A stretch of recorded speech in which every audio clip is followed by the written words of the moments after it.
2014ஆம் ஆண்டுக்கான வரவு செலவு திட்டம் நாளை பாராளுமன்றத்தில் சமர்ப்பிக்கப்பட உள்ளது. அடுத்த நிதியாண்டுக்கான வரவு செலவு திட்டத்தில் மக்கள் எதிர்பார்ப்பது என்ன? அது தொடர்பில் நாம் இன்று ஆராய்கின்றோம்.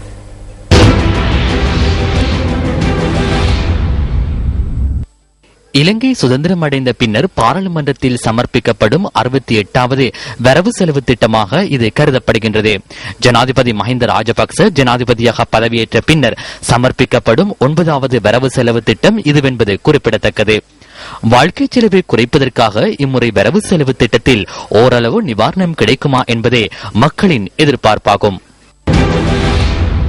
இன்று பொருளாதார சிக்கல் ஏற்பட்டிருக்கிறது. மக்களுக்கு பொருட்களுடைய விலை கூட இருப்பதனால் வருமானங்கள் மிக குறைவாக இருக்கின்றது. மக்களுடைய நலன் கருதி கட்டாயம் அரசாங்க ஊழியர்களுடைய சம்பளத்தை அதிகரிக்க வேண்டும். அது மாத்திரமல்லாமல் அத்தியாவசிய பொருட்களின் விலைகளை கட்டாயம் குறைக்க வேண்டும்.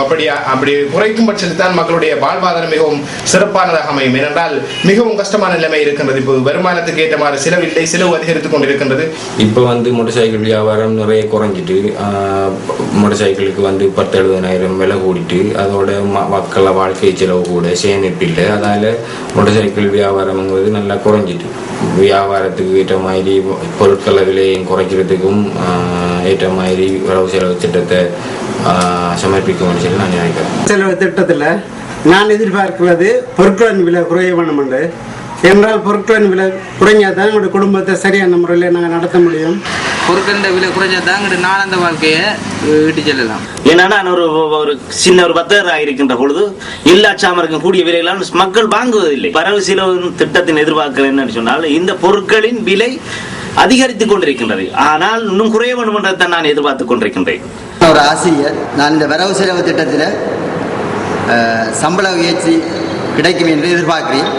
ஒரு அளவாவது பொதுமக்களுக்கு சீவனத்தை கொண்டு நடத்தக்கூடியதாக அந்த வரவு செலவு திட்டம் அமைய வேண்டும். சாமான்கள் பொருட்களுக்கு விலையை குறைச்சிட்டாங்க.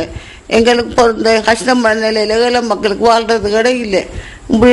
எல்லாத்துக்கும் போல 1000 ரூபாய் எங்களுக்கு ஆனா நான் குளிசை காசில நிலையிலேயும் தவிச்சிடும்.